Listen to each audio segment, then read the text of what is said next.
les dons spirituels. On va s'appuyer sur 2 guides pour essayer d'y voir plus clair. Oui, bonjour. On a des extraits d'un ouvrage de Bruce Black, The Complete Guide to Discovering and Using Your Spiritual Gifts, et un autre du docteur Ivone Imbe, Gifts of the Holy Spirit. 2 approches pour comprendre ce que sont ces dons, comment on peut les classer, et puis très concrètement, comment un croyant peut découvrir les siens et les mettre au service. C'est ça, notre but, c'est vraiment d'extraire l'essentiel de ce que disent ces auteurs. C'est quoi au juste un don spirituel? Comment ils les organisent? Quelles sont les pistes pour que chacun s'y retrouve? Et puis, on touchera aussi un point théologique important que les sources soulèvent. Est-ce que certains dons sont toujours actifs aujourd'hui ou pas? Bon, alors, commençons par le commencement. Pourquoi c'est si important de parler de ça, des dons spirituels? Black, par exemple, il relie ça directement à la vitalité de l'Église, en fait. Oui, il parle même d'un effet tourniquet.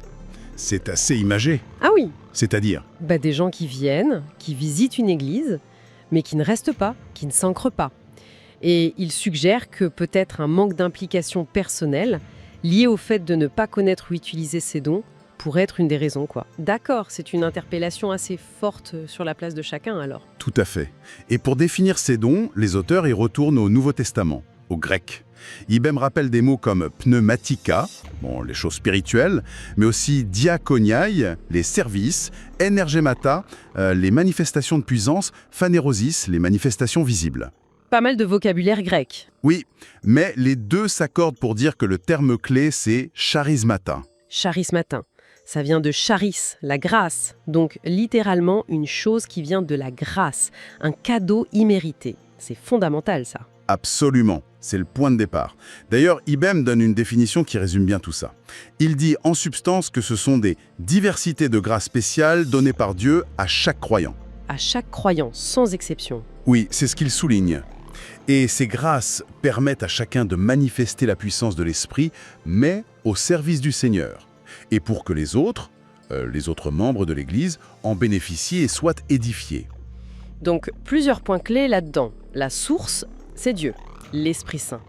La distribution, c'est pour tout le monde et c'est Dieu qui décide souverainement, comme il veut, dit Black en citant la Bible. Et puis surtout, le but. Exactement. Le but, ce n'est pas pour soi-même d'abord. C'est le profit commun, comme dit 1 Corinthiens 12. C'est pour équiper les croyants pour le service, pour construire l'Église. L'orientation est vraiment vers les autres, allocentrique, comme tu disais. Les 2 insistent beaucoup là-dessus. Black utilise beaucoup cette image de l'Église comme un corps tiré de la lettre aux Éphésiens. Chaque membre a sa fonction et chaque fonction est indispensable pour que le corps grandisse et soit en bonne santé. C'est une image très forte, oui. Et il souligne une interprétation d'Éphésiens 4 qui est assez décapante, je trouve. Le rôle des responsables, pasteurs, enseignants, ce ne serait pas de faire tout le boulot, Non. mais d'équiper les saints, les croyants, pour que eux y fassent le travail du ministère et construisent l'Église. Ça change un peu la perspective, non? Ah oui, ça responsabilise tout le monde. C'est une vision très dynamique du rôle de chacun. Et Ibn Cromé, lui, il ajoute une mise en garde importante. Laquelle? Il dit attention à ne pas confondre ces dons de Dieu avec des pouvoirs occultes qu'on chercherait pour soi, pour son propre intérêt. Il met en garde contre une approche qui deviendrait une sorte d'idolâtrie des dons eux-mêmes, en oubliant que ce sont juste des manifestations de la grâce de Dieu. D'accord, c'est une nuance utile. Bon, maintenant qu'on a posé un peu le concept, comment nos auteurs organisent toute cette diversité de dons? Ils s'appuient sur les listes qu'on trouve dans la Bible, c'est ça? Oui, principalement Romains 12, 1 Corinthiens 12, Éphésiens 4 et aussi un passage dans 1 Pierre 4. Black note d'ailleurs que les listes ne sont pas identiques. Celle de 1 Corinthiens, par exemple, elle contient des dons plus spectaculaires, plus miraculeux. Et face à cette diversité, comment ils classifient alors? Black, par exemple. Alors, Black, il a une approche assez pragmatique, on va dire, pour aujourd'hui. Il distingue surtout 2 grandes familles. D'un côté, les dons de parole, la prophétie, on verra ce qu'il entend par là, l'enseignement, l'exhortation, etc. D'accord. Et de l'autre, les dons de service. La foi, mais au sens pratique, les aides concrètes, l'administration, la capacité organisée, la miséricorde. Ok, parole et service. Voilà. Mais, attention, il met volontairement de côté une 3e catégorie, qu'il appelle les dons de signes ou de révélation. Comme les miracles, les guérisons, le parler en langue. C'est ça. Parce que pour lui, et il développe ça dans un appendice, ces dons-là étaient liés à la fondation de l'Église et ont cessé après l'époque des apôtres. Ah, voilà le point théologique dont on parlait. On y reviendra. Et Ibem, il fait comment, lui? Alors, Ibrahim, c'est différent. Sa liste est beaucoup plus large, d'abord. Il identifie plus de 24 dons distincts. Et il les regroupe autrement, en 5 catégories, basées sur leurs fonctions. 5 catégories. Vas-y, dis-nous. Alors, il y a d'abord les dons d'expression, ou inspirationnels. Là, on trouve l'enseignement, la prophétie, l'évangélisation, mais aussi composer des psaumes ou la sagesse pour conseiller. D'accord. Ensuite, les dons de déchiffrement ou perceptionnel. Là, c'est par exemple recevoir une révélation particulière de Dieu ou discerner les esprits. Troisième catégorie, les dons de puissance démonstrationnelle. Ça couvre les miracles, les guérisons, l'exorcisme, la foi qui déplace les montagnes, et il inclut même une forme d'immunité physique mentionnée dans l'évangile de Marc, ce qui est plus débattu. Oui, j'imagine. Quatrième catégorie? Les dons pastoraux ou organisationnels, là on a l'apôtre au sens de missionnaire, celui qui implante des églises, le pasteur, le leadership ou l'administration, et le service concret, le ministère pratique. Ok. Et la dernière? La dernière est assez originale. Les dons sacrificiels ou de déprivation, là il met le don matériel généreux, qui peut aller jusqu'à donner tout ce qu'on a, les aides très discrètes, le martyr. Le martyr, carrément. Oui, et aussi la miséricorde active. Et la continence, c'est-à-dire le célibat choisi pour se consacrer au service de Dieu. Bon, alors là, on voit bien que les approches diffèrent. La classification d'Ibem est non seulement plus large, mais elle inclut des choses que Black mettrait de côté, comme le martyr ou le célibat comme don. Et Ibem précise bien que ce ne sont pas des charges officielles dans l'Église, comme évêque ou diacre. Oui, c'est important. Ce sont des capacités données par l'esprit, pas des titres humains. Et Ibem fait une remarque assez percutante sur notre époque. Qu'est-ce qu'il dit ? Il constate qu'aujourd'hui, on a tendance à se focaliser sur quelques dons très visibles, très spectaculaires. Les langues, les miracles, la prophétie. Oui, c'est vrai. Tandis que d'autres, comme les aides, la miséricorde, le service, le don matériel, sont moins valorisés. Parfois, on les considère presque comme pas assez spirituels ou surnaturels. Et il va jusqu'à dire que si beaucoup de dons semblent absents aujourd'hui, c'est peut-être parce que l'esprit est attristé ou méprisé dans certaines églises. C'est direct comme réflexion. Oui, ça fait réfléchir. Pour rendre tout ça plus concret, est-ce qu'on peut regarder quelques dons décrits par Blake, notamment ceux qu'il appelle dons de parole? Comment il les définit, par exemple, la prophétie? Alors, pour la prophétie, il précise bien sens secondaire. Pour lui, il ne s'agit pas de prédire l'avenir comme les prophètes de l'Ancien Testament, c'est plutôt la capacité à proclamer la parole de Dieu avec courage, mais appliquer à la situation présente. Souvent, ça implique d'exposer le péché pour appeler à la sainteté. La personne qui a ce don aurait un parler assez franc, une vision claire, parfois un peu tranchée des choses. Le but, c'est de provoquer la conviction chez ceux qui écoutent. D'accord. Et l'évangélisation, c'est juste parler de sa foi? Pas seulement, c'est une capacité spéciale donnée par Dieu pour communiquer l'Évangile de manière particulièrement efficace, au point que les gens répondent par la foi. Black fait bien la différence entre ce don spécifique que tout le monde n'a pas et le devoir général d'évangéliser qui concerne tous les chrétiens. Ceux qui ont ce don ont une passion particulière pour les non-croyants. Ils cherchent les occasions de témoigner. Ok. Et le don de pasteur ou berger? Là, c'est la capacité à prendre une responsabilité personnelle et sur le long terme pour le bien-être spirituel d'un groupe de personnes. Ça implique de les nourrir par l'enseignement, de les protéger des dangers spirituels, de les guider vers la maturité. Ce qui caractérise ce don, c'est vraiment un cœur de berger, un engagement dans la relation, dans la durée. Et l'enseignement, alors? Quelle différence avec la prophétie, par exemple? C'est la capacité à expliquer et à appliquer des vérités de la Bible avec clarté, avec précision. La différence avec la prophétie, au sens où Blick l'entend, c'est surtout la motivation. L'enseignant, son but premier, c'est que les gens comprennent. Tu sais, le fameux « Ah d'accord, j'ai compris ». Alors que le prophète, secondaire, vise plutôt la conviction, la repentance face au péché. L'enseignant, lui, va rechercher, organiser ses idées logiquement, être pédagogue. Très clair. Et le dernier de cette série, l'exhortation. L'exhortation, c'est encourager, réconforter, conseiller, motiver les autres à agir selon la volonté de Dieu. Black compare ça un peu au ministère du Saint-Esprit comme paraclète, celui qui vient à côté pour aider. C'est souvent très personnel, très orienté vers l'individu, comme dans le conseil, la relation d'aide. La personne qui a ce don a souvent une bonne intuition des besoins, de la compassion, et les gens se confient facilement à elle. Le but, c'est vraiment d'apporter une aide concrète, du réconfort et de redonner envie d'avancer. Allez, je vais le faire. C'est fascinant de voir comment Black, dans son livre, il compare ses dons de parole. Il montre bien les nuances, la motivation derrière, l'accent mis sur la sainteté, la compréhension ou l'action, les outils utilisés, les résultats attendus. Ça aide vraiment à ne pas tout mélanger. Tout à fait. Et pour montrer comment tous ces dons, même ceux qui paraissent plus simples, sont importants et se complètent, il utilise un exemple très parlant. Ah oui, l'histoire de Bill à l'hôpital. Raconte un peu. Oui, c'est ça. Imagine Bill, un membre de l'Église, qui est hospitalisé après une chute. Différentes personnes de l'Église viennent lui rendre visite, chacune avec son don principal. Alors, qu'est-ce qui se passe? Eh bien, celui qui a le don de prophétie, toujours au sens de Black, il va peut-être, avec tact, mais quand même assez directement, poser des questions à Bill sur un éventuel péché qui pourrait être lié à sa situation, pour l'amener à réfléchir. D'accord. Et l'enseignant? L'enseignant, lui, va arriver avec une petite étude biblique sur le sens de la souffrance ou sur la patience, quelque chose pour nourrir la réflexion de Bill. Le pasteur, lui, va surtout être là pour réconforter, prier, assurer Bill du soutien de toute l'Église. Et les autres dons, plus pratiques? Justement, celui qui a le don de donner, eh bien, discrètement, il va peut-être payer l'abonnement à la télé dans la chambre de Bill pour lui changer les idées. L'exhortateur, lui, va donner plein de conseils pratiques et d'encouragement pour la convalescence, pour l'aider à garder le moral. Et l'administrateur? L'administrateur, voyant les besoins autour de Bill et de sa famille, il va sortir son carnet et organiser un planning d'aide qui fait les repas, qui garde les enfants, etc. Celui qui a le don de service, sans rien dire à personne, il ira tondre la pelouse chez Bill.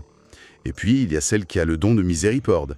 Elle va surtout passer du temps à écouter Bill, à partager sa peine, à prier avec compassion, juste être là. C'est une super illustration. Ça montre vraiment la richesse de cette diversité. Chaque geste est différent, mais tous sont utiles, tous sont nécessaires. Et ça montre aussi pourquoi c'est si important de comprendre et de valoriser chaque don. Exactement. Si on ne comprend pas les motivations différentes derrière chaque don, on risque de se juger les uns les autres. Le prophète va trouver l'enseignant trop intellectuel, l'évangéliste va être frustré que le pasteur ne fasse pas plus d'appel à la conversion, etc. Alors qu'en fait, c'est la complémentarité qui fait la force. Tout à fait. Un corps sain, c'est un corps où tous les membres fonctionnent ensemble. Du coup, ça nous amène à la question très pratique. Comment on fait concrètement pour découvrir les dons que Dieu nous a donnés? Qu'est-ce que nos auteurs proposent comme démarche? Alors Black, lui, il suggère un parcours en 4 étapes, assez logique. Vas-y. Premièrement, la compréhension. Il faut commencer par s'informer, étudier ce que la Bible dit sur les dons, savoir de quoi on parle. Logique. Deuxième étape. Deuxièmement, l'évaluation. Là, c'est un double mouvement. D'une part, une réflexion personnelle. Qu'est-ce qui me motive vraiment? Où est-ce que je prends du plaisir à servir? Dans quel domaine je me sens à l'aise, efficace? Et d'autre part, utiliser des outils plus objectifs, comme des questionnaires d'auto-évaluation. Blackin propose un dans son livre. D'accord. Se connaître soi-même et utiliser des outils. Et après? Troisième étape, et c'est vraiment crucial, l'expérimentation. Il faut se lancer. Essayer concrètement différents services dans l'Église, c'est en faisant qu'on découvre ses aptitudes. L'idéal, dit-il, c'est de le faire avec quelqu'un qui peut nous accompagner, un mentor, pour avoir un retour sur ce qu'on fait. Tester sur le terrain, en somme. Et la dernière étape? La confirmation. Comment savoir si on est sur la bonne voie? Par plusieurs signes. Est-ce que mon service porte du fruit? Est-ce qu'il est utile aux autres? Est-ce que je ressens une joie, un sentiment d'accomplissement quand je sers de cette manière? Et enfin, est-ce que les autres, la communauté, reconnaissent ce don en moi? C'est un processus complet. Et Ibar Odem, est-ce qu'il dit quelque chose de similaire? Oui, c'est très convergent sur le fond, même s'il le détaille un peu différemment en 7 étapes. 7 étapes. Carrément. Oui, mais ça se recoupe.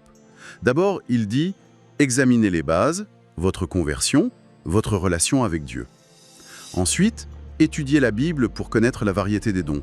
Puis, priez pour demander à Dieu de vous guider. Jusque-là, c'est assez proche de Black. Et oui. Ensuite, et c'est là qu'on retrouve l'expérimentation. Exercez-vous. Impliquez-vous dans la vie de l'Église, dans les différents ministères, ne restez pas passifs. 5e étape, observez. Soyez attentif aux résultats de votre service. Où est-ce que ça marche bien? Où est-ce que les autres apprécient ce que vous faites? Qu'est-ce qui vous apporte une vraie joie? Quels sont les besoins qui vous touchent particulièrement? D'accord, l'observation de soi et des effets. Voilà. Sixièmement, analysez les retours, le feedback des autres, des responsables. Et enfin, septièmement, soumettez-vous. Une fois que vous avez identifié un ou des dons, engagez-vous à fond, avec zèle et fidélité. Ce qui ressort vraiment des deux approches, si on essaye de voir la vue d'ensemble, c'est l'importance de l'action, de l'expérimentation, non? On ne découvre pas ses dons en restant dans son fauteuil à y penser. C'est exactement ça. IBM insiste beaucoup là-dessus. Il ne faut pas attendre d'être sûr à 100% pour commencer à servir. Le service lui-même fait partie du processus de découverte. C'est en faisant qu'on apprend. Et les deux rappelleraient sûrement Paul qui dit à Timothée « Ranime le don qui est en toi, ne néglige pas le don qui est en toi, c'est pas juste pour faire joli, quoi. » Non, c'est fait pour être utilisé et développé. IBM donne même des pistes pour développer ces dons une fois qu'on les a identifiés. Être toujours prêt à servir, se rappeler qu'on est juste un gérant pour Dieu, encourager les autres, servir avec amour et humilité, chercher à bien faire, coopérer avec les autres et essayer de maximiser l'utilisation de son don. Bon, maintenant, abordons les points un peu plus complexes, ou en tout cas là où les auteurs ne disent pas forcément la même chose. Le plus évident, c'est cette histoire de cessation de certains dons. Oui, c'est un débat théologique classique, et nos deux sources l'illustrent bien. Black, lui, défend clairement la position cessationniste. C'est-à-dire qu'il pense que certains dons, surtout ceux qu'il appelle de signes, miracles, guérison, parler en langue, et de révélation, apôtres, fondateurs, prophètes au sens de recevoir une nouvelle révélation directe, parole de sagesse ou de connaissance révélatrice, oui. eh bien ces dons étaient spécifiquement liés à la période de la fondation de l'Église, quand le Nouveau Testament était en train d'être écrit. Une fois cette période terminée et le canon des Écritures clôturé, leur fonction était accomplie, et donc ces dons spécifiques auraient cessé. Ils ne seraient plus donnés aujourd'hui. Mais Ibram, si on regarde sa liste de dons, il n'est pas du tout d'accord avec ça, visiblement. Non, pas du tout. Lui, il inclut tranquillement les miracles, les langues, la prophétie, sans la limiter au sens secondaire de Black T, la révélation, l'exorcisme, parmi les dons qui peuvent être actifs aujourd'hui. Il ne discute pas directement la théorie cessationniste pour la contrer, mais tout son cadre est clairement continuationniste. Il pense que ces dons existent toujours. Oui, et s'il constate qu'ils sont parfois peu présents, il ne dit pas que c'est parce que Dieu ne les donne plus. Il dit plutôt, comme on l'a vu, que c'est peut-être parce que l'esprit est attristé ou méprisé. Donc là, on a vraiment deux perspectives théologiques différentes sur ce point précis. C'est important de le noter. Et il y a d'autres points de discussion, non? Sur ce qui est un don ou pas, par exemple l'hospitalité? Oui, l'hospitalité. Black pense que c'est plutôt un devoir pour tous les chrétiens et une qualité requise pour les responsables, mais pas un don spirituel spécifique listé comme tel. Pour lui, on exerce d'autres dons à travers l'hospitalité, comme le service ou le don matériel. Et Ibemen? Ibemen, lui, il la classe plutôt avec les talents naturels ou les avantages sociaux qu'on peut mettre au service de Dieu. Donc c'est une nuance de catégorie, mais aucun des deux ne la met dans les listes principales de dons comme Romains 12 ou 1 Corinthiens 12. D'accord. Et l'intercession, le fait de prier pour les autres? Là aussi, Black suggère que ce n'est pas un don séparé, mais peut-être une manifestation particulière du don de foi. Ibemen ne la liste pas non plus comme un don distinct. Par contre, là où ça devient vraiment intéressant de comparer, c'est sur des choses comme la pauvreté volontaire, le martyre ou le célibat. Ah oui, et là les différences sont nettes. Black, lui, il écarte l'idée que donner tous ses biens ou subir le martyre soient des dons spirituels au sens des listes. Pour le célibat, il reconnaît que Paul en parle comme d'un charisme, une grâce, en 1 Corinthiens 7. Mais il fait une distinction entre cette grâce pour un état de vie et les dons spirituels pour le service du corps. Il ne met pas ça dans le même sac. Non. Alors qu'Ibem, lui, il est beaucoup plus large. Il met clairement le don généreux, qui peut aller jusqu'à la pauvreté, le martyre et la continence, le célibat, dans sa catégorie des dons sacrificiels. Donc on voit bien qu'ils n'ont pas la même définition de ce qui peut être considéré comme un don spirituel. C'est une différence d'interprétation significative. Dernière nuance, le rapport entre les talents naturels et les dons spirituels. Oui, c'est une question classique. Black maintient une distinction claire. Le talent, c'est naturel. Le don, c'est donné ou sanctifié par l'esprit pour le service dans l'Église. Mais il admet que Dieu peut très bien donner un don spirituel dans un domaine où la personne a déjà un talent. Par exemple, quelqu'un qui est naturellement doué pour la musique peut recevoir un don spirituel lié à la louange. Le don vient s'ajouter au talent ou le transformer. D'accord. Et IBEM, il voit ça comment? Il me semble avoir une vision un peu plus fluide peut-être. Il suggère que non seulement les talents qu'on a de naissance, mais aussi les compétences qu'on a acquises par l'étude ou l'expérience, et même certains avantages comme une position sociale, des ressources ou des traits de caractère utiles, tout ça, si c'est consciemment consacré au service de Dieu, par un croyant rempli de l'esprit, ça peut fonctionner comme un don spirituel. Ça peut contribuer efficacement à l'édification de l'Église. Donc pour lui, la consécration et l'intention de servir Dieu sont peut-être plus déterminantes que l'origine surnaturelle ou naturelle de la capacité? C'est un peu l'idée qui se dégage, oui. La mise au service de Dieu par l'esprit semble primordiale. Bon. Alors, si on essaye de résumer un peu tout ça, qu'est-ce qu'on retient de ces lectures? On peut dire que les dons spirituels, ce sont des capacités que Dieu donne, des grâces spéciales, distribuées comme il veut à chaque croyant.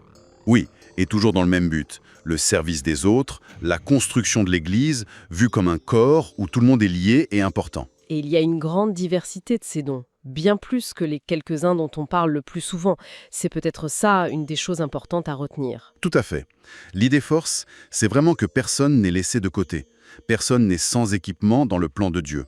Chacun reçoit quelque chose d'unique et de nécessaire à apporter à l'ensemble. Il n'y a pas de chrétien passif ou inutile dans la vision présentée ici. Et l'appel final que les deux auteurs rappellent en citant l'apôtre Pierre, c'est d'être de bons gérants, de bons intendants de cette grâce variée de Dieu. Exactement.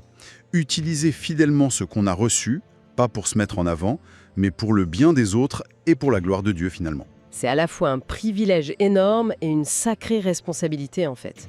Découvrir et utiliser ces dons, ce n'est pas juste une option sympa, c'est présenté comme une partie intégrante de la vie chrétienne vécue à fond. C'est ça. Alors pour terminer notre exploration, peut-être une pensée à méditer qui prolonge un peu tout ça. Au-delà de mon effort personnel, bien sûr nécessaire pour trouver mes dons, comment est-ce qu'une communauté locale, une église, peut faire collectivement pour devenir meilleure à repérer, à encourager, à valoriser et surtout à intégrer de façon harmonieuse toute la gamme des dons qui sont présents parmi ses membres? C'est une vraie question. Oui, y compris ces dons plus discrets, moins populaires, moins spectaculaires peut-être, dont parle IBEM, mais qui sont tout aussi essentiels pour que le corps fonctionne bien et accomplisse sa mission. Voilà, c'est une question qui mérite sans doute qu'on y réfléchisse et qu'on essaye d'y répondre concrètement, je crois, dans nos communautés.